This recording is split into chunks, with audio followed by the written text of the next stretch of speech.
और मैं हूं आपका दोस्त विवेक। और आज हम जिनसे बात कर रहे हैं वे हैं पीआर जगत की मशहूर शख्सियत श्रीमान जगदीप सिंह जी। अखबार की बात चल रही है दोस्तों, अखबार निकालना कोई आसान काम नहीं है। रोज नए आइडियाज आपके पास चाहिए, नए नए लेख चाहिए, नए नए लोगों से मिलना है। लेकिन ये केवल एक साइड है जो बाहर लोगों को दिखती है, जो छप के आता है केवल वो दिखता है। लेकिन उसके पीछे की कहानी बड़ी संघर्ष की कहानी होती है, बड़ी मज़ेदार कहानी होती है। बहुत से लोग तो ये भी कहते हैं कि जो घर फूंके आपनो साथ हमारे होए। पत्रकारिता के लिए भी लगभग ऐसा कहा जा सकता है, क्योंकि जो लोग भावनात्मक रूप से जुड़ते हैं इस काम के साथ में, जो पत्रकारिता को मिशन समझते हैं, उनके लिए चलाना इसलिए भी कठिन हो जाता है क्योंकि बिना अर्थ के अखबार चल नहीं सकता। और बिना अर्थ के, मैं अक्सर कहता हूँ, बिना अर्थ के सब कुछ व्यर्थ है। जब तक आप उस अर्थ की व्यवस्था नहीं कर लेते हैं तो ये पार्ट आ जाता है मैनेजमेंट का, और बिना मैनेजमेंट के, बिना विज्ञापनों के बहुत कठिन होता है। यही बात जगदीप सिंह जी से भी चर्चा में निकल कर आई। आपके व्यक्तित्व की बात करें तो आप कवि भी हैं और कहानीकार हैं, बहुत अच्छे आप एंकर रहे, जैसे मेरे को जो जानकारी मिली है आपके बारे में। कविताओं के लिए भी अक्सर कहा जाता है कि कविता लिखना कठिन है, पूछो इन फनकारों से, ये लोहा काटते हैं कागज की तलवारों से। किस तरह का विषय रहा करता था कविताओं तो का? मेरी जो क्योंकि मैं स्टूडेंट था इंग्लिश लिटरेचर का, और मेरे मॉडर्न इंग्लिश पोइट्री में बहुत रुचि थी। अच्छा। मेरे favourite poets T S. Eliot, Ezra Pound. और आप ताजुब करोगे, जब मैं ट्रैवल करता था तो मैं कोई साथ में नॉवल नहीं ले जाता था बस या ट्रेन में। मेरी एक famous very well known book है, Oxford book of modern verse. वो मेरी बेड साइड टेबल पे भी रहती थी, और मैं ट्रैवल करता था तो मैं उसमें कम से कम 50 मॉडर्न इंग्लिश पोइट्स थे। तो मैं सबके बारे में काफ़ी अच्छे से अध्ययन किया पोइट्री का, तो उसमें मेरी रुचि भी थी। और उस टाइम बहुत से मैगजीन्स पोइट्री छापते थे जी। जैसे इलस्ट्रेटेड वीकली भी छापता था, फेमिना छापता था, यूथ टाइम्स था, इम्प्रिंट था, सन था, एक जूनियर स्टेट्समैन अखबार था, वो सारे पोएम्स छापते थे। तो मेरी फर्स्ट पोएम 1975 में, आज लगभग 50 साल हो गए, तो मैंने वो लिखी थी, वो छपी थी, तो उसमें बड़ा एक्साइटमेंट हुआ। तो मैंने फिर पोएम्स लिखना शुरू किया और वो छपने भी लगी। सारी नहीं छपती थी, कुछ रिजेक्ट भी होती थी जी, पर वो होता रहा। तो लेकिन आजकल के दौर में अब मोस्ट ऑफ द मैगजीन्स ने पोइट्री प्रिंट करना छोड़ दिया है। इंग्लिश मैगजीन्स की बात कर रहा हूँ मैं। तो लेकिन एक अच्छी चीज जो हुई कि ऑनलाइन पोर्टल्स आ गए जी। पोइट्री के इतने पोर्टल खूब आ गए जी। तो मेरी एक टाइम्स ऑफ इंडिया में एक जर्नलिस्ट जयपुर में ही पहले रहती थी, उन्होंने 2017 में पोइट्री पोर्टल खोला। तो मैं अपनी पुरानी पोएम्स कई बार फेसबुक पे और बाद में इंस्टा पे भी शेयर करता था, पुरानी जो लिखी हुई है, छपी हुई थी। तो उनका आया कि Jacks, you write such beautiful poems, तो मैंने ऑनलाइन पोर्टल किया, प्लीज शेयर विद मी। तो मैं उस पोर्टल में वो पोएम्स भेजने लगा, तो उनका रिएक्शन बहुत अच्छा आने लगा। तो उसके बाद मैंने कई साल के गैप के बाद नई कविताएं भी लिखनी शुरू की, जिसका बहुत ही अच्छा रिस्पांस मिलने लगा। और मेरे को भी लगा जो नई कविताएं मैं लिख रही थी इतने सालों का अनुभव के बाद, they were more matured poems जी, and their themes were also deep and more meaningful. धीरे धीरे अनुभव के साथ चीजें परिष्कृत होती ही जाती हैं। तो कविताएं सारी अंग्रेजी में लिखी हैं आपने? मैंने अंग्रेजी में, हिंदी में भी लिखी कुछ? नहीं, हिंदी में नहीं। हिंदी में नहीं लिखी। अंग्रेजी के शिक्षक रहे, हिंदी में हाथ तंग है मेरा। अंग्रेजी के शिक्षक रहे तो अंग्रेजी में ही। खैर, भाषा एक अपने विचार प्रकटीकरण का माध्यम होती है। भाषा हिंदी हो, अंग्रेजी हो, उससे कोई फर्क नहीं पड़ता। अभी मैं आपको एक बताऊंगा कि मेरे किसी ने एक कविता अभी अनुवाद की हिंदी में और फेसबुक पे डाली, उसका बहुत ही अच्छा रिस्पांस आया। अच्छा। तो अब मैं सीरियसली सोच रहा हूँ कि मैं अपनी पोएम्स को ट्रांसलेट करूँ। जिसका ये ट्रांसलेट हुआ, जिस कविता का, उसकी कुछ पंक्तियां ध्यान में हैं? मेरे को ध्यान नहीं है। ठीक है। तो मैं कह रहा था कि कविताएं लिखना कोई आसान काम नहीं होता, और कविताओं के बारे में बहुत सी बातें लोगों ने कही है। भाषा चाहे आपकी अंग्रेजी हो, उर्दू हो, चाहे हिंदी हो, लेकिन बात है विचारों के प्रकटीकरण की, और उसको लेकर हिंदी भाषा में भी कविताओं को लेकर बहुत सी बातें कही गई है। मुझे 4 पंक्तियां याद आ गई। कविता हर देश की तस्वीर हुआ करती है, निहत्थे लोगों की तकदीर हुआ करती है। तो वास्तव में जो समाज में दिखता है उसको कवि देखता है और देखकर अपने भाव उसके माध्यम से प्रकट करता है। भाषा अंग्रेजी चाहे रही होगी, लेकिन विषय क्या, किस प्रकार के विषय ज्यादा रहे आप सरप्राइज्ड हो गए कि जो मेरी पोइट्री की थीम्स हैं वो बहुत ही वेरिड है। इसमें एक तो लव पोइट्री है जी। एक जो आप विसिसिट्यूड्स ऑफ लाइफ कहते हैं ना, जो लाइफ का जो संघर्ष है उसके बारे में है। और जैसे अभी मेरी नई पोइट्री एंथोलॉजी आई है, उसमें जो कंटेम्प्रेरी इंग्लिश पोइट्री है उसमें कोई रेड लाइन नहीं है, आप किसी भी टॉपिक पे लिख सकते हो। तो मेरे उसमें इंसोम्निया पे भी पोएम है जी। कविताएं लिखने के संघर्ष में भी कविताएं। अच्छा, क्या बात है। उस पे फिर मेरा एक यूनिक फीचर मेरी पोइट्री एंथोलॉजी का है कि मैंने वेल नोन राइटर्स पे पोएम्स लिखी हैं। अभी जैसे इस वाली एंथोलॉजी में हमारे टी.एस. एलियट पे है, सिल्विया प्लैथ पोएट है उस पे है, फेमस फिलोसोफर जॉन पॉल सार्त्रे पे है, और सैमुअल टेलर कोलरिज पे है, और एक बहुत फेमस कैरेक्टर है, एक नॉवलिस्ट है जेम्स जॉयस, जिसके दोनों नॉवल में एक कैरेक्टर है स्टीफन डिडोलस, उसमें भी पोएम्स हैं। तो जो क्रिटिकल जो प्रोफेसर्स हैं इंग्लिश लिटरेचर के या क्रिटिकल समझते हैं, वो इस बात की कह रहे हैं कि ये बिल्कुल ही मतलब नई चीज़ देखने में आ रही है कि आपने किसी कैरेक्टर पे, मेरे पिछला जो वॉल्यूम था उसमें भी शेक्सपियर के हैमलेट पे पोएम थी जी। अमेरिकन नॉवलिस्ट हेमिंगवे पे पोएम थी। तो ये नया, उस टाइम भी सिल्विया प्लैथ के सुसाइड पे पोएम थी। आपने जैसे विषय बताया कि प्रेम प्यार पर भी आपकी कविताएं रही, अंग्रेजी भाषा में रही। हिंदी की बात करते हैं तो अक्सर प्रेम प्यार पर, सौंदर्य पर जो कविताएं होती हैं उसमें राधा का नाम बहुत आता है, मीरा का नाम आता है। किसी की पंक्तियां याद आ गई कि राधा ने जपा मीरा ने गाया, और ढाई आखर के प्रेम में आखिर किसने सुख पाया। तो यहाँ इस तरह के जो कैरेक्टर होते हैं, अंग्रेजी की कविताओं में किस तरह के कैरेक्टर होते हैं? रोमियो जूलियट का नाम एक तरीके से लोग सुनते हैं। आपने ये बहुत ही अच्छा प्रश्न उठाया है कि कंटेम्प्रेरी लव पोइट्री में जी बहुत फेमस एडवर्टाइजिंग जायंट थे और कवि भी थे जिनका नाम था प्रीतिश नंदी जी। तो उन्होंने यू टाइम्स की 1977 में यू टाइम्स की लव पोइट्री पे एक एंथोलॉजी निकाली थी, जिसका उनका प्रीफेस जो उनका एडिटर्स नोट था, क्योंकि वो एडिटर थे उसके, उस पे पहली लाइन लिखी थी, love poetry begins with heart break. अच्छा। तो आप कह रहे हो ना सौंदर्य पे, कवि आजकल का कंटेम्प्रेरी सौंदर्य पे नहीं लिखेगा कि भाई आपकी आंखें बहुत अच्छी हैं, जुल्फे बहुत अच्छी हैं, या वो आए मेरे घर, कभी उनको देखता हूँ कभी घर को, इस तरह की लव पोइट्री नहीं है। अब poetry is out of suffering, out of pain, out of heartbreak, out of longing, out of loneliness, out of nostalgia। ये निश्चित रूप से कविताओं के विषय भी वो कवि पर निर्भर करते हैं, उसकी दृष्टि कैसी है। और हमारे यहाँ तो कहा जाता है जैसी दृष्टि वैसी सृष्टि। आपकी दृष्टि जैसी होती है वैसी ही सृष्टि आपकी हो जाती है।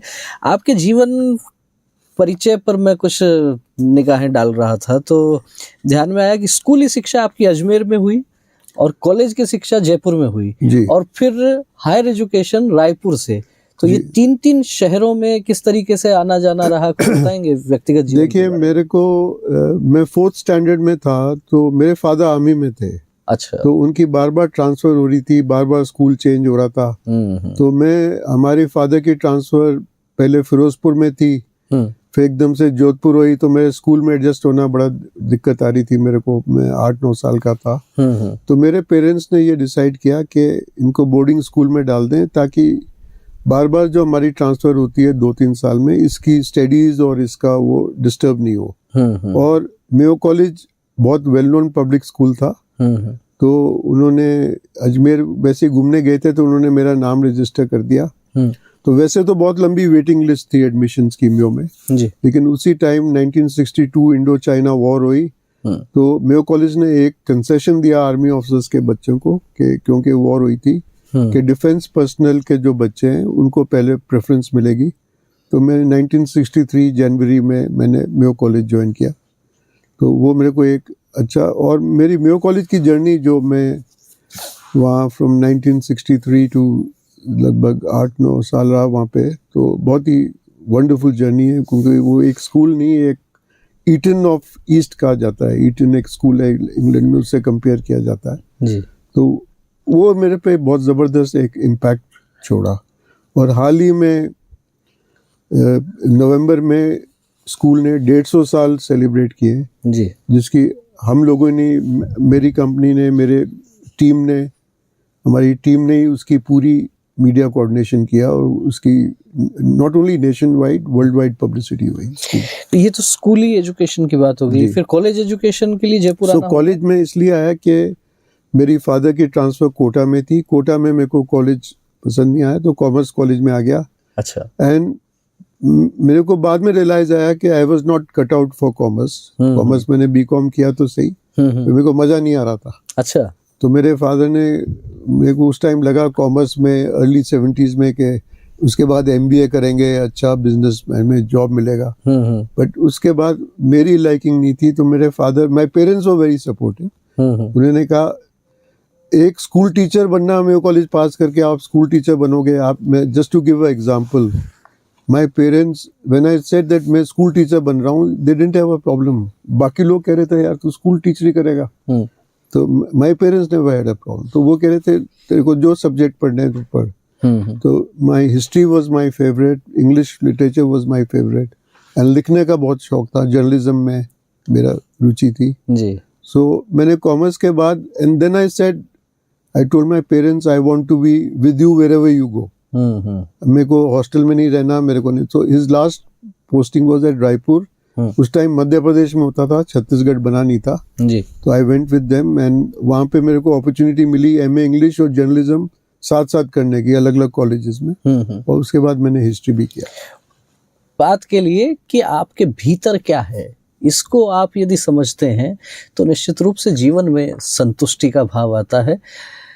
केवल मशीन नहीं बनना है, आपके भीतर क्या है उसको समझिए। और खास तौर पर आज के युवा जो एक भटकाव के रास्ते पर रहते हैं कि मैं ये कर लूं कि वो कर लूं। एक फिल्म भी आई थी बॉलीवुड की, एक बहुत प्रसिद्ध फिल्म रही, उसमें भी सार इसी प्रकार का दिया गया कि आप अपने आप को समझिए। पेरेंट्स से भी मैं अक्सर अलग अलग मंचों से ये गुजारिश करता रहता हूँ कि आप अपने सपने अपनी आने वाली पीढ़ियों पर, अपनी संतानों पर मत थोपिए। हर एक बच्चा अपने आप में यूनिक होता है, उसके भीतर क्या है उसको समझने की कोशिश कीजिए। हो सकता है आप डॉक्टर बनना चाहते हो, सफल नहीं हुए, तो अपने बच्चों को डॉक्टर बनाने के लिए प्रेशराइज करना ठीक नहीं है, क्योंकि वो खिलते हुए फूल हैं, उनको खिलने का अवसर दीजिए। किस फील्ड में जाएंगे, जहां जाएंगे वहां महकेंगे। इसलिए अध्यापन का जो क्षेत्र है वो आपको उन्मुक्त भाव से उस पर विचार करना चाहिए, ऐसा मेरा मानना है। ज़ेवियर से मुझे इस बात की खुशी है कि मैंने दोनों इंग्लिश और हिस्ट्री पढ़ाई। हिस्ट्री का भी अपॉर्चुनिटी मिली जी जी। और मैं आज मेरे 2 स्कूल के टीचर्स को याद करना चाहूँगा, मिस्टर सुरेश माथुर जिन्होंने इंग्लिश पढ़ाई, मिस्टर YP भारद्वाज जिन्होंने हिस्ट्री पढ़ाई। उनका टीचिंग का स्टाइल ऐसा था, इतना इम्पैक्ट किया मेरे को कि मैंने अल्टीमेटली दोनों में मास्टर्स किया। आपको बहुत खुशी होगी कि मैंने अभी पिछले नवंबर में मेरी पोइट्री एंथोलॉजी मैंने लॉन्च की यहाँ होटल क्लार्क्स में जी। तो चीफ गेस्ट मेरे पुराने इंग्लिश टीचर को बुलाया अजमेर से, जो 80 इयर्स के ऊपर हैं, उन्होंने आके मेरी बुक रिलीज की। तो इस तरह का इम्पैक्ट था इंग्लिश और हिस्ट्री। जो सवाल बिल्कुल सही पूछ रहे हैं जी। और कि बहुत बड़ा परिवर्तन आ गया जब हम 1985 में जब मैंने रिको ज्वाइन किया तो बाय हैंड प्रेस रिलीज बांटते थे हम। फोटो खींची जाती थी, उसको डेवलप किया जाता था, उसको पिन के साथ, ऑल पिन के साथ वहाँ लगाया जाता था रिलीज के, और पर्सनली पत्रकारों को डिलीवर करता था कोई आदमी। और उसके बाद फिर धीरे धीरे फैक्स आ गया, तो फैक्स से रिलीज गई, फिर ये आपके अपने ईमेल सारा ऑनलाइन होने लगा। बट मोस्ट जैसे आपने AI का, अभी बहुत ज़बरदस्त चेंज ये आया है कि social media is a very essential part of PR।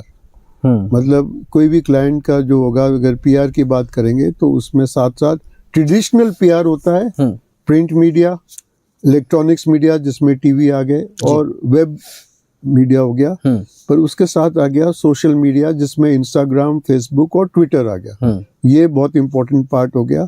फिर आपका डिजिटल पार्ट आ गया। अब आजकल डिजिटल भी है, जिसमें यूट्यूब चैनल्स भी आ गए जी। और कई तरह के आ गए। तो अब आपको क्या है, एक मैं उदाहरण के तौर पे आपको एक बता रहा हूँ कि 2014 में जब हम जयपुर लिटरेचर फेस्टिवल की कर रहे थे, तो बहुत बड़े राइटर है, Nobel prize winner VS Naipaul आने वाले थे जी।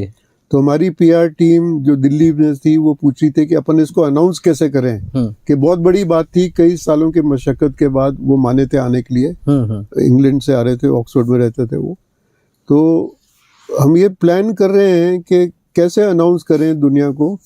तो हमारे एक फेस्टिवल डायरेक्टर ने, तो उनको पता नहीं था क्या प्लानिंग हो रही है, उन्होंने तो ट्वीट कर दिया अच्छा कि इस बार जीएलएफ में वीएस नायपॉल आएंगे। तो उसका वर्ल्ड वाइड इतना रिएक्शन हुआ, मतलब यू कांट इमेजिन। मतलब तो हमें रियलाइज किया, आज अपन पॉलिटिकल लीडर्स को भी देख रहे हैं जी। उनको एक ट्वीट ही तो करना है आपने। अब कोई रिलीज बना के अखबार में थोड़ा ना भेजनी है। तो बहुत ही बदलाव आ गया अभी। और आजकल के टाइम हम जैसे देख रहे हैं, चैट जीपीटी एआई में है जी। तो हमारे को पहले कोई ट्रांसलेट कराना तो हम चैट जीपीटी की मदद लेते हैं पूरी जी। और एआई से भी हमारे को बहुत फायदा हुआ है इस वजह से। तो बिल्कुल ट्रेंड्स चेंज हो गए यार। निश्चित रूप से ट्रेंड्स बहुत चेंज हो गए। और श्रोताओं को फिर से एक बार बता दें, आप सुन रहे हैं बॉक्स एफएम, मैं हूं आपका दोस्त आरजे विवेक, और आज चर्चा हो रही है एक ऐसी शख्सियत से जो कवि हैं, कहानीकार हैं, शिक्षक हैं और संपादक रहे हैं, और साथ ही साथ पीआर जगत की एक बड़ी शख्सियत श्रीमान जगदीप सिंह जी के साथ हम कर रहे हैं चर्चा। इन्होंने वो दौर देखा है पीआर का कि जब हाथ से प्रेस नोट लिखा जाता था, जब फोटो खींच के प्रिंट निकाल के आलपिन से उसको जोड़ के और फिर अखबारों के ऑफिसेज में जाकर और वो प्रेस रिलीज पकड़ाई जाती थी। और वहां से अब जो है पीआर का दौर इतना बढ़ गया कि आप एक ट्वीट करते हैं केवल और उसी से सारी सूचनाएं पहुंच जाती हैं। आप अपने ऑफिस में बैठे हुए ईमेल का एक क्लिक बटन दबाते हैं और 100, 200, 500 लोगों तक, संस्थानों तक आपकी सूचना वहां तक पहुंच जाती है। किस तरीके से चेंजेस हुए हैं इस फील्ड में, ये भी बता रहे हैं जगदीप सिंह जी। आपने कहा जेएलएफ की जो चर्चा की, एक बड़ा ब्रांड एक तरीके से रहा जिसके साथ आपने जुड़ के आप काम करते रहे हैं काफी समय तक। लेकिन उसके पहले की बात करें, रिको का जो समय था जब आप वहाँ रिको में काम कर रहे थे, सरकारी सेवा थी, उसके पहले की बात करते हैं तो प्राइवेट सेक्टर में काम था, अध्यापन का जो काम था प्राइवेट सेक्टर में रहे, गवर्नमेंट सर्विस में आए, फिर वीआरएस आपने लिया, फिर से अपना काम शुरू किया। अब मैं ये बात आज के जो नई पीढ़ी है, जो युवा हैं, उनके संदर्भ में मैं ये जानना चाहूँगा, क्योंकि मेरा भी राजस्थान के बहुत से सैकड़ों गाँवों में जाना आना होता है और देखता हूँ कि युवा जो है वो केवल और केवल सरकारी नौकरी के पीछे भागते हैं, उसके लिए कई वर्ष अपने लगा देते हैं। दूसरी तरफ कुछ लोग ये भी कहते हैं कि आप अपना काम जो भी है, कुछ भी है, वो प्रारंभ कीजिए और उसके साथ फिर चाहे आप तैयारी करते रहिए। माननीय प्रधानमंत्री जी भी कहते हैं कि आप काम मांगने वाले मत बनिए, काम देने वाले बनिए। तो ऐसे में जो युवा है उसको कौन सी लाइन पकड़नी चाहिए? आपका जो इतना लंबा विराट आपका अनुभव है, क्या कहना चाहेंगे? देखिए, मैं आपको ये बता दूं कि पीआर की में बात करें तो पीआर में बहुत आज की तारीख में बहुत ज़बरदस्त अपॉर्चुनिटी है और मैं समझता हूँ जर्नलिस्ट से भी ज़्यादा अपॉर्चुनिटी है उनकी क्योंकि एक आजकल जो पहले क्या था कि आपकी अपॉर्चुनिटीज़ इतनी हैं कि आप ग्लोबल पीआर एजेंसीज भी इंडिया में आ गई हैं, उनके ऑफिसेज खुल गए हैं। तो पीआर एजेंसी ज्वाइन करने में बहुत अपॉर्चुनिटीज़ हैं एक तो। फिर कंपनीज का उसको कहा जाता है कॉर्पोरेट कम्युनिकेशन। तो कंपनीज भी पीआर को करिए। उनके अलावा सिर्फ न्यूज़ चलाना या सिर्फ न्यूज़लेटर निकालना ही काम नहीं है, इनका बहुत वाइड हो गया है क्योंकि सोशल मीडिया भी देखना है उनको, डिजिटल भी देखना है, तो उनका बहुत वाइड है। And as far as employable opportunities बहुत ज़्यादा हैं and they are well paid now, तो दैट अपॉर्चुनिटीज़ आर देयर। आपने कहा, मैंने जैसे रिको में सरकार में आया तो मैं आपसे ये एक निवेदन करना चाहूँगा कि मेरे रिको के अंदर is a semi government, it's not a fully government organisation.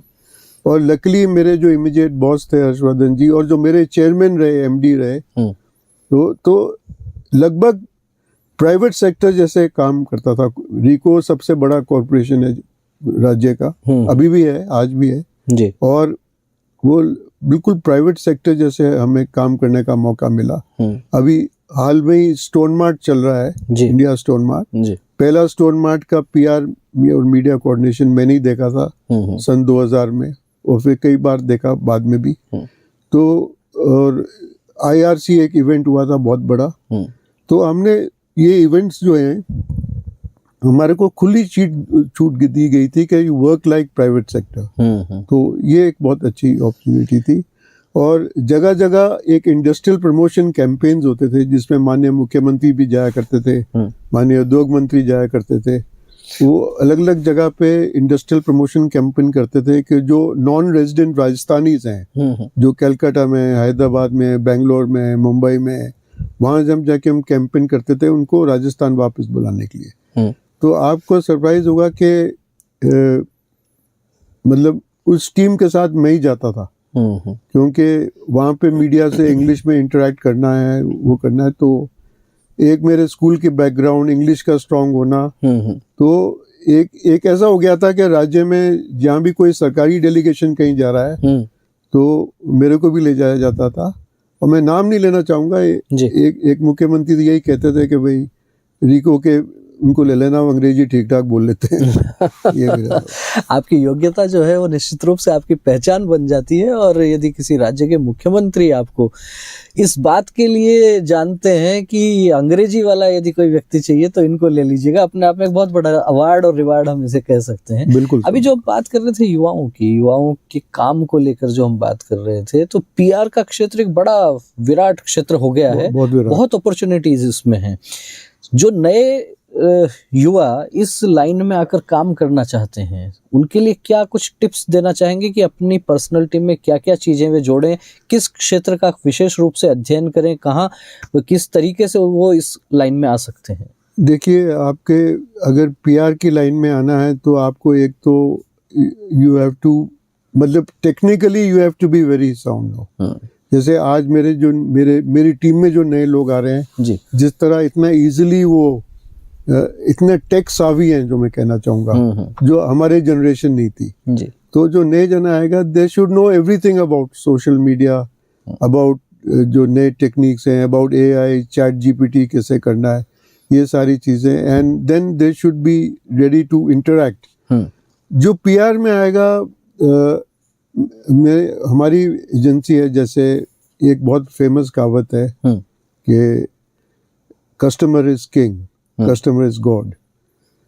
मैंने 2 गॉड बना रखे हैं मेरी कंपनी में। हमारे लिए द कस्टमर इज किंग, तो media is also king, media, because we are dealing with the media. अगर मेरे कस्टमर की न्यूज मेरे को प्रिंट मीडिया में लगवानी है या तो I have to deal with media on a daily basis. तो नए जने जो आ रहे हैं उनका इंटरैक्टिव स्किल्स बहुत जबरदस्त होने चाहिए, and how to deal with the media personnel is very important. I think mera one of the strong points has always been how I deal with various kinds of media, and media can be demanding. They can be very demanding. तो उनको कैसे रहना है, remain cool, remain committed, provide them everything that they need in terms of press release चाहिए, quote चाहिए, जो चाहिए। तो all this matters. I think जो young generation आएगा, their interactive skills have to be good and they have to be tech savvy. तो आपको समय के साथ चलना पड़ेगा, और ये कहना है जगदीप सिंह जी का कि यदि आप पीआर की लाइन में आना चाहते हैं, अपने आप को निखारिए, और जो टेक्नोलॉजी है उसकी जानकारी बहुत जरूरी है। लोग कहते हैं अक्सर कि वक्त को जिसने नहीं समझा उसे हटना पड़ा है, बच गया तलवार से तो फूल से कटना पड़ा है। आज का समय जो है वो टेक्नोलॉजी का समय है। इस लाइन में रहकर ही आप आगे बढ़ सकते हैं। टेक्नोलॉजी से यदि आप मुंह मोड़ेंगे तो फिर रास्ता कठिन है, और इसीलिए कहा जाता है कि समय के साथ चलिए। और ये लाइन इस तरीके की लाइन है पीआर की कि जिसमें आप निश्चित रूप से स्वयं भी अपना काम कर सकते हैं और बहुत से लोगों को आप काम भी दे सकते हैं। आप आपने जिस तरीके से रिको के साथ में काम किया, बहुत से जैसे JLF की बात हुई, ऐसे बहुत से अलग अलग बड़े बड़े आयोजनों के साथ भी आपने काम किया होगा। कोई ऐसी कोई घटना, कोई संस्मरण PR का काम करते हुए कोई याद आ रही है कि जिसने लगा कि अपने आप को झकझोर दिया हो कि ये एकदम अलग तरह का अनुभव कोई काम करते हुए आया हो? तो देखिए, मेरे सबसे 2 चैलेंजेस मैं अभी भी कहता हूँ, क्योंकि आज स्टोन मार्ट हो रहा है। फर्स्ट स्टोन मार्ट सन 2000 में हुआ था, उसको ऑर्गेनाइज करना, उसकी जो नेशनल PR करना, जयपुर में बैठे बैठे, उस समय PR एजेंसियां नहीं होती थी, तो वो हमने नेशन वाइड पब्लिसिटी करना, वो एक बहुत चैलेंजिंग था जी। और उसमें हमने नेशनल मीडिया को भी बुलाया और हमने जगह जगह प्रेस कॉन्फ्रेंस की, जैसे दिल्ली में गए और हमारे सेक्रेटरी इंडस्ट्रीज लेवल की, जैसे दिल्ली में जाते हैं उनकी प्रेस कॉन्फ्रेंस की, कलकत्ता में की, मुंबई में की, तो नेशन वाइड पब्लिसिटी हुई। सिमिलरली एक बहुत अच्छा आयोजन सन 2000 में हुआ था, IRC जी, इंटरनेशनल राजस्थान कॉन्क्लेव, जिसमें राज्य सरकार ने मुझे मीडिया कोऑर्डिनेटर नियुक्त किया था, रिको के चेयरमैन को बोल के कि ये इस इवेंट के लिए ये मीडिया कोऑर्डिनेटर रहेंगे। तो वो बहुत चैलेंजिंग था। उसमें पूरे वर्ल्ड से नॉन रेजिडेंट राजस्थानीज को इनवाइट किया था। इंटरनेशनल राजस्थानी कॉन्क्लेव के नाम से ये हमने इवेंट किया था। तो उसमें जो कवरेज हमें आई, हमने मीडिया को बुलाया, दिल्ली से इनवाइट किया, कैसे इनवाइट करना है दिल्ली से, कैसे लेके आना है, कहाँ ठहराना है, क्या देना है, उसकी जो कवरेज बाद में हमारे को आई, तो इतनी फैंटास्टिक कवरेज थी और बहुत फ़र्क पड़ा उससे। और आपको मैं याद दिलाना चाहूँगा कि हमने 1 महीना पहले, जैसे एक लीडिंग समाचार पत्र है, मैं नाम नहीं ले रहा किसी का, जयपुर में, उन्होंने कहा यार ये बहुत ही इंटरेस्टिंग लग रहा है इवेंट हमारे, तो मैं मेरे जो इंचार्ज थे IAS अधिकारी, उनको मैं ले गया। उन्होंने उनकी पूरी तैयारियां क्या हो रही है IRC की, वो पूरी 2 घंटे उन्होंने कहा आप टेप में बात करो क्या क्या तैयारियां की। अब उन्होंने कहा हमने पूरे देश से बुलाए हैं, कोई प्राइवेट जेट से आ रहे हैं, तो उन्होंने 1 महीना पहले एक एंकर स्टोरी करने लग गए फ्रंट पेज पे कि प्राइवेट जेट से आएंगे, ये आएंगे, वो सारा, तो इतना बिल्डअप हो गया था। तो वो मेरे सबसे ज़्यादा, कोई ऐसी इवेंट में कोई याद नहीं आता जो नेगेटिव फॉर्म में हो PR एक्सरसाइज। हालांकि क्राइसिस PR एक बहुत इम्पोर्टेंट पार्ट होता है PR का जी, और crisis on a daily basis होते भी रहते हैं कुछ ना कुछ। और लेकिन बड़ा मेरे को कुछ याद आएगा तो पॉजिटिव ही आता है। IRC और स्टोन मार्ट जो पहले किए मैंने, दे वर द फोररनर्स। उन्होंने एक स्टैंड उस टाइम से ही, हालांकि मैं रिको में था उस टाइम, मेरा एक PR के जैसे ये गुड PR है, उसी के बाद इंडस्ट्रियल प्रमोशन कैंपेन में सरकार भी मुझे ले जाने लगी जगह जगह, क्योंकि एक मेरे इंग्लिश में स्ट्रॉन्ग होल्ड था और बात भी कर सके। क्योंकि आप मान लो कलकत्ता जाएंगे तो मीडिया यहाँ बंगाली बात करेगी या इंग्लिश, हैदराबाद जाएंगे तो तेलुगु करेगी या इंग्लिश, तो वो इंग्लिश का वो कनेक्टिव लैंग्वेज हो गया, तो उसमें मेरे को बहुत फायदा मिला। एक PR की जब बात करते हैं, सामान्य लोगों के मन में, चूंकि आप तो इस क्षेत्र के दिग्गज हैं, लेकिन सामान्य व्यक्ति के मन में बात आती है PR का मतलब क्या? खबर बनाना, खबर अखबारों तक, चैनल्स तक पहुंचाना, प्रिंट मीडिया का काम हो गया, इलेक्ट्रॉनिक मीडिया का काम हो गया, और सोशल मीडिया जैसे आपने बताया, फेसबुक, ट्विटर, इंस्टा, ये जो तमाम चीजें हैं, इन पर अपने ब्रांड का, अपने आयोजन का प्रमोशन करना, क्या केवल यही पार्ट है या इसके पीछे भी बहुत सारी चीजें और भी छिपी रहती हैं? नहीं, इसके पीछे छिपी नहीं रहती, ये तो पार्ट है ही, पर उसके ओवर एंड अबव जी आपका और ज्यादा बहुत बढ़ गया, बहुत विस्तार हो गया PR का, और जिसमें 1-on-1 जैसे आप अगर आप डील कर रहे हैं तो आपके रिलेशनशिप जो, और जिसको रिलेशनशिप मैनेजमेंट कहा जाता है, वो भी एक इम्पोर्टेंट पार्ट हो गया कि PR जो प्रोफेशनल आज स्पार्क को अगर काम आता है तो हमारी रिलेशनशिप है, जो लोगों से जानते हैं, तो रिलेशनशिप मैनेज करनी। और एक बहुत आ गया है सेलिब्रिटी मैनेजमेंट।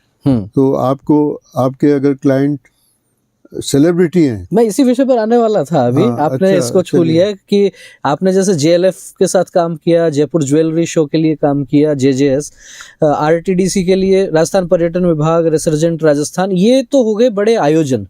और मैं जिस विषय पर आने वाला था कि कुछ जो है वो पर्सनैलिटीज के लिए भी पीआर का काम होता है, वो चाहे ग्लैमर से जुड़ी हुई पर्सनैलिटी हो या पॉलिटिकल फील्ड से जुड़ी हुई पर्सनैलिटी हो। तो इनमें दोनों में जो आयोजन है और पर्सनैलिटी है, इनके लिए जो पीआर का काम होता है, ये किस तरह से भिन्न ये होता है? पर्सनैलिटी का बिल्कुल ही अलग तरह का होता है। जैसे पहले एक अपना होता था राजस्थान दिवस की, कई दिन का सेलिब्रेशन होता था जी। जिसमें जो उस समय की जो मुख्यमंत्री थी वो बड़े अच्छे अच्छे आर्टिस्ट को बुलाते थे। जैसे अपने कैलाश खेर आए एक बार, तो मेरे को ध्यान ए.आर. रहमान हाँ, ए.आर. लेवल रहमान के भी आए, आए बिल्कुल जैसे। जी। तो उस टाइम क्योंकि मैं उस पीआर देख रहा था टूरिज्म विभाग में इस आयोजन की, तो बड़े बड़े दिग्गज वो श्रेया घोषाल और ये कई तरह के आते थे। तो उनका मैनेज करना अलग बात है। उनके अलग अलग डिमांड होती है, वो कब बात करेंगे कब नहीं करेंगे, मूड है कि नहीं बात करने का, उनको किस तरह का क्वेश्चन चाहिए। कोई एक जना भी कोई क्वेश्चन गलत पूछ लेना, वो उनका रिएक्शन अलग हो सकता है। तो वो ठीक है। और आज भी हम जयपुर राज परिवार की भी पीआर देखते हैं, वो भी अपने आप में सेलिब्रिटी है। पोलो है या और है जी। तो वो एक अलग तरह का रोल रहता है। हाँ, आपने जैसे बताया जयपुर राज परिवार का पीआर भी आप देखते हैं। मैं इसी सवाल पर आने वाला था कि आयोजनों की तो बहुत बात हो गई जिनके साथ आप जुड़े रहे हैं।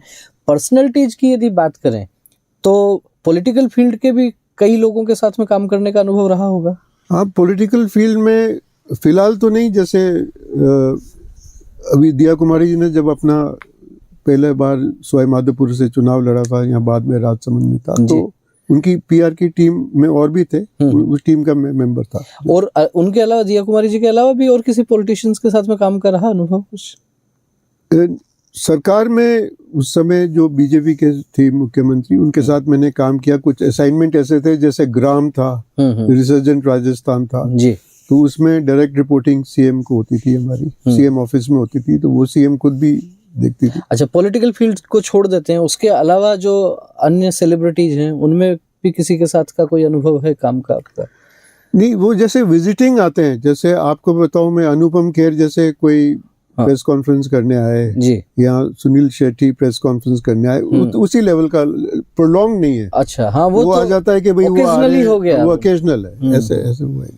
अच्छा, जैसे आपने कहा सवाई माधोपुर से जो पहला चुनाव लड़ा था दिया कुमारी जी ने, उस समय उनकी जो पीआर की टीम थी, आप भी उसका एक पार्ट थे। मैं अकेला नहीं था, हाँ, आप भी एक उसके पार्ट थे। चुनाव के समय एक अलग तरह का माहौल रहता है, और चूंकि समाचार पत्रों पर भी, चैनल्स पर भी बहुत दबाव रहता है कि 200 विधानसभा क्षेत्रों में एक साथ यदि चुनाव हो रहा है तो ऐसे में अपने क्लाइंट के लिए अखबार में स्पेस निकलवाना या चैनल पर कुछ समय अपने क्लाइंट की खबर के लिए निकलवा पाना कितना चैलेंजिंग रहता है? चैलेंजिंग रहता है क्योंकि कई होते हैं क्लाइंट्स, बट धीरे धीरे स्पेस, क्योंकि अखबार को भी छापना तो है जो खड़े हो रहे हैं, तो स्पेस अपने आप निकल जाती है। वो तो उसमें व्यक्तिगत संपर्कों का वो जो आपका वो बिल्कुल हेल्प करता है। जब सवाई माधोपुर में मैं गया तो 2013 में मैं सरप्राइज हो गया कि वहाँ भी न्यूज बांटी जा रही थी बाय हैंड।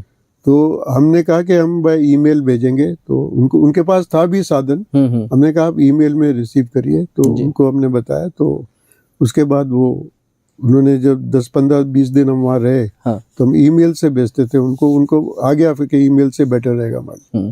क्योंकि आपका तो बहुत गहरा जुड़ाव रहा है, पीआर का काम है तो मीडिया लाइन से भी खूब गहरा जुड़ाव रहा है, और चूंकि आप खुद पहले एक पार्ट रहे हैं, अखबार आपने चलाया है। एक टर्म चलता है अक्सर चुनाव के समय पर भी, बहुत बार विवाद भी होते हैं इन चीज़ों को लेके कि एक दौर में पत्रकारिता जो थी वो मिशन पत्रकारिता हुआ करती थी। आज उस मिशन के साथ क्या और जुड़ जाता है, कई बार बहुत सी घटनाएं भी ऐसी आती हैं, कमीशन की बात हो जाती है। क्या रहता है, क्या लगता है अंदर भीतर का सच क्या है? देखिए, अब इस बारे में तो मैं ज़्यादा कोई टिप्पणी नहीं करना चाहूँगा, पर हाँ, लेकिन आज अपन देख रहे हैं कि बहुत से पत्रकार हैं जो अपने मिशन की तरफ चल रहे हैं। बिल्कुल मिशन पीआर फील्ड के दिग्गज श्रीमान जगदीप सिंह जी के साथ में, और इनका ये कहना है, इनका अनुभव है कि पत्रकारिता में आज भी मिशन से काम करने वाले पत्रकार सरोकारों के लिए काम करने वाले पत्रकारों की कोई कमी नहीं है। बहुत से पत्रकार ऐसे हैं जो अभी भी उसी लाइन पर चल रहे हैं। और वैसे तो बात यदि गिरावट की करते हैं तो समाज जीवन का ऐसा कौन सा क्षेत्र है जिसमें गिरावट नहीं आई हो। लोकतंत्र के 4 स्तंभ की हम बात करते हैं, उसमें भी एक महत्वपूर्ण पिलर मीडिया को कहा जाता है।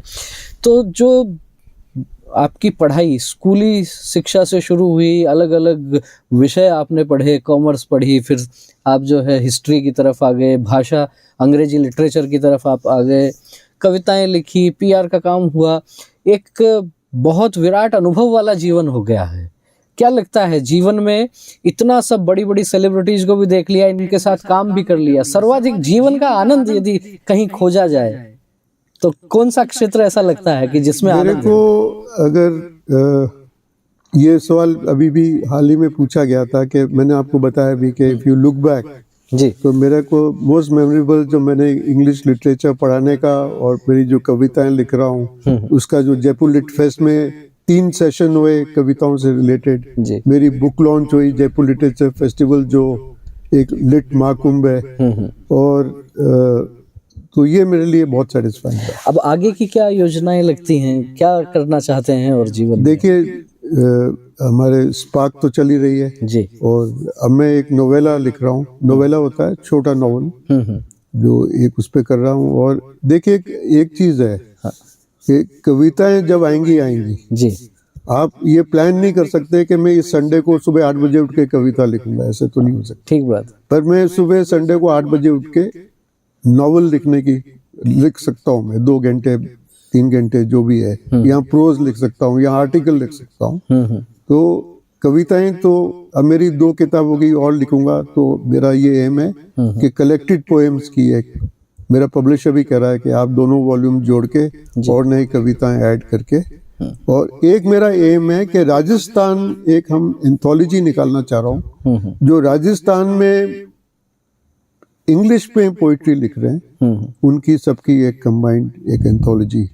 और बहुत से हैं क्योंकि जयपुर में ही हाल में बहुत सी अच्छी इंग्लिश में कविताएं पब्लिश हो रही हैं जो लिखी जा रही है।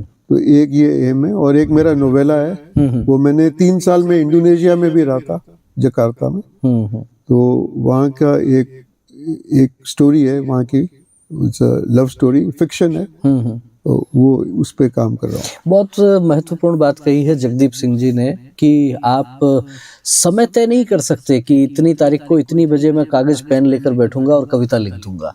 और इस संदर्भ में ही कहा जाता है कि बहुत से कवि भी ऐसा कहते हैं कि जब आप सोचते हैं, आप चाहते हैं कि मुझे आज कविता लिखनी है, तो कविता नहीं उतरती। कविता लिखना आपके वश का है ही नहीं। दरअसल हमारे सनातन में तो ये माना जाता है कि कविता जो है वो वाणी की देवी माँ वागेश्वरी, माँ शारदे, वो जब आपको प्रेरित करती हैं, जब उनकी कृपा होती है तो कुछ शब्द आपके पास आते हैं, चाहे किसी भी भाषा में आए। और मुझे भी 4 पंक्तियां याद आ गई कि माँ की हुई कृपा तो गूंगा जिह्वा अपनी खोलेगा, प्रेम प्यार के मीठे मीठे बोल कभी तो बोलेगा, जिस पर कृपा शारदे करती वो पीछे ना रह सकता, अपनी प्यारी कविताओं से वो दुनिया को तोलेगा। तो आप साधना कर सकते हैं, लेकिन आप ये दावा नहीं कर सकते कि इतनी तारीख को इतनी बजे आप ये कविता रच देंगे। जगदीप सिंह जी ने भी यही कहा कि जब कविताएं आती हैं तो अपने आप वे भी उतरती हैं, और नोवेल लिखने पर भी अभी आप लगे हुए हैं जिस तरीके से। एक जिज्ञासा ये भी है, मैं जब आपका परिचय पढ़ रहा था तो उसमें आया कि बहुत मोटिवेशनल स्पीकर भी हैं आप, अच्छे एंकर भी रहे हैं आप। राजस्थान चूंकि मूल है, और राजस्थान में भी हम बात करें तो हम कह सकते हैं कि 80% राजस्थान तो गांवों में बसता है। वहाँ की जो बोली है, देसी बोली है, चाहे मेवाड़ी हो, चाहे ढूंढाड़ी हो, चाहे आप हाड़ौती में जाएं तो एक अलग तरह की बोली आपको देखने को मिलती है, भरतपुर की तरफ जाएं तो ब्रज भाषा आपको देखने को मिलती है। इन सब के परे आपका जो कमांड है वो अंग्रेजी भाषा में रहा, तो क्या हाई प्रोफाइल जो प्रोग्राम्स हैं जिनमें अंग्रेजीदा लोग ज्यादा आते हैं, क्या उसी तरह के काम का, उसी तरह के फील्ड का अधिक अनुभव रहा, या फिर गांव में ढाणियों में जो बैठने वाले लोग हैं उनसे भी कभी रूबरू होने का, मुखातिब होने का कार्यक्रमों के माध्यम से अवसर मिला? मैं उनसे हकीकत तो ये उनसे ज़्यादा मैं रूबरू नहीं हो पाया, मेरे इंग्लिश है। लेकिन मैं जब सोचता हूँ कि मैंने पहले भी कहा, हिंदी में मेरा हाथ तंग है, मैं उसका मेरे को बहुत रहता है कि मेरी अगर हिंदी अच्छी होती जी। तो आज के देखिए आपके जो ट्रांसलेशंस हो रही हैं उनका बहुत इम्पोर्टेंट महत्व है। पर हाँ, रिको में भी रहते हुए हमने कई गाँव में इवेंट्स किए। गाँव में जाते थे, मेरा भी एक, जब मेरे ग्रैंडफादर का भी विलेज था टोंक के पास, अच्छा। तो उनको मिला था, जब उनको गैलेंट्री अवार्ड मिला जब सेकेंड वर्ल्ड वॉर में, तो लेट महाराजा मान सिंह जी ने उनको 500-600 बीघा जमीन दी थी, तो वहाँ वो उनका फार्म था। तो गांव जाते थे हम, और गांव वालों से इंटरेक्शन करना काफी इजी लगता है मुझे। तो वो जो गाँव में बोली जाती है वो भाषा बोली आप समझ जाते हैं? काई कर रहा जो चाय पियोला पानी पियोला, वो समझ जाता हूँ, पर बोलना बोलने में थोड़ी सी हेजिटेशन रहती है या अभ्यास नहीं रहता है। जी। बहुत अच्छी चर्चा हो रही है जगदीप सिंह जी के साथ पीआर को लेकर। इस दौर में जब बहुत सारे आयोजनों के साथ आप जुड़े रहे, जिसकी हमने अभी चर्चा भी की, और बहुत सी प्रतिस्पर्धा भी रहती है, लेकिन चुनावी क्षेत्र में, राजनीतिक क्षेत्र में हम बात करते हैं तो राजनीतिक क्षेत्र में एक तो चुनाव का समय होता है, दूसरा समय एक सामान्य रूप से जो चलता रहता है, बाकी के 4 वर्ष हम कहते हैं कि उसके अलावा। तो आप चूंकि पॉलिटिशियंस के साथ भी जुड़े रहे हैं, उस दौरान कई बार यूँ नहीं लगता कि सामने वाले, क्योंकि बहुत से लोगों से जैसे मेरा भी मिलना होता है, वो कहते हैं कि 1 वर्ष में तो उस समय जो क्लाइंट है हमारा वो आंखों पर रखता है कि बहुत आवश्यकता रहती है, बाकी के 4 वर्ष जो है वो सरवाइव कर पाना भी कठिन रहता है। आपको भी कभी इस तरह नहीं, देखिए पहली बात तो मैंने जैसे आपको बताया था, मैं दिया कुमारी जी की मैंने सवाई माधोपुर और राजसमंद में किया की थी। तो मेरा जो उनका अनुभव है, उनका काम देखने का जी, वो फुल टाइम मतलब डिवोट करती हैं अपना, वेरी हार्ड वर्किंग। और आज उप मुख्यमंत्री हैं, आज उप मुख्यमंत्री हैं। तो मैं उनकी पॉलिटिकल टीम में नहीं हूँ अब, और ना ही उनकी ऑफिशियल टीम में हूँ। जी। हाँ, सिटी पैलेस का कोई काम होता है जो निजी उनके जो होते हैं उनका देखता हूँ, पर उनको आप लोग खुद ही देख रहे हैं कि वो उस तरह की नेता नहीं है जो 1 साल में मेहनत करके बाकी 4 साल। आपसे तो निरंतर बहुत मेहनत कर रही हैं और बहुत अच्छा। आपसे बात करते करते समय का पता ही नहीं लगा, 55 मिनट हो गए। कार्यक्रम बिल्कुल हमारा अंतिम चरण में है, शिखर की तरफ है। अगले 2-3 मिनट 4 मिनट आपकी मन की बात, यूँ तो मन की बात प्रधानमंत्री जी भी करते हैं, पर हमारा ये जो मंच है ये अलग तरह का मंच है। आप देश दुनिया के 150 से ज्यादा देशों में सुने जा रहे हैं अभी इस समय, और जो नई पीढ़ी है, जो लोग इस लाइन में आना चाहते हैं, जो लोग काम की तलाश में हैं, जो लोग बेरोजगारी का रोना रोते हैं, जो लोग केवल सरकारी नौकरी ही चाहते हैं, ऐसे तमाम हमारे श्रोताओं के लिए क्या संदेश देना चाहेंगे? देखिए, मैं इनसे सब कहूँगा कि एक फेमस कहावत है कि इट इज 1% इंस्पिरेशन 99% परस्पिरेशन, जिसका मतलब है hard work is very important. आप कोई भी फील्ड चुनो, you will have to work hard to achieve success. यही मेरा मैसेज है सबसे।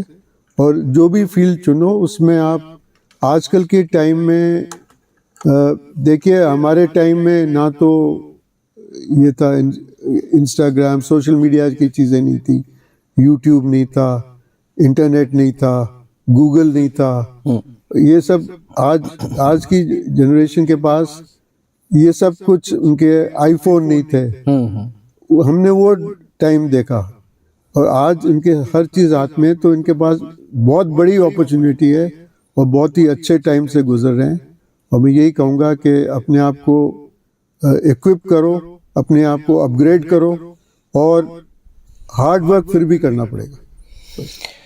जगदीप सिंह जी ने स्पष्ट कर दिया है, शॉर्टकट कुछ नहीं है, कठोर मेहनत आपको करनी पड़ेगी। यदि आपको एक मुकाम बनाना है, अपना एक स्थान बनाना है, तो समय के साथ चलना पड़ेगा, टेक्नोलॉजी के साथ आपको चलना पड़ेगा। यूँ आप नहीं रह सकते कि हमारे ज़माने में ये चीज़ें नहीं चलती थी तो अब हम नई चीज़ों को स्वीकार नहीं करेंगे। और युवाओं के लिए भी कह दिया है, कठोर परिश्रम ये बहुत जरूरी है। राह कठिन है, आसान काम नहीं है, राह कठिन है, पथ दुर्गम है, गीत निराशा के मत गाना, बढ़ते जाना, बढ़ते जाना, सतत मेहनत करते जाइए। कर्मण्येवाधिकारस्ते मा फलेषु कदाचन, निराश नहीं होना है। ये एक बहुत महत्वपूर्ण बात है। सफलता मिले या नहीं मिले, हमें यदि सुकून और संतोष है कि हमने अपनी तरफ से पूरा दिया है, 100% दिया है, जितनी मेहनत हम कर सकते हैं उतनी करेंगे, परिश्रम की पराकाष्ठा करेंगे, तो निश्चित रूप से सफलता आपके कदम चूमेगी। जगदीप सिंह जी, आप स्टूडियो में आए, तमाम आपने नई नई जानकारियां दी, अपने जीवन से जुड़ी हुई, पीआर से जुड़ी हुई। बहुत बहुत धन्यवाद आपको। आपको थैंक यू वेरी मच। आपका धन्यवाद, मुझे आज इनवाइट किया।